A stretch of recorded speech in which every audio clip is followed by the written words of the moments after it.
Welcome to the beginning of Module 6, where we are going to be going into machine learning and kind of giving an introduction to machine learning and how it can be applied a couple of different ways in football and in analytics. I'm really excited about this section because this is where analytics can kind of go beyond just your basic visualizations, your basic, data analysis. You can start to do some really cool things with machine learning, with modeling, with AI.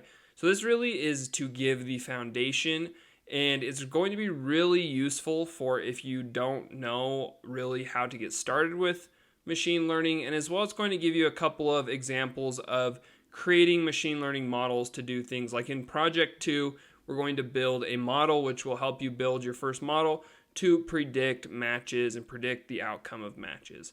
And then we'll go over a couple of different modeling techniques and as well how we can evaluate and make those models better. So in this section, we're first going to cover just really what is machine learning and how it works. And then we'll go into a couple of different modeling techniques.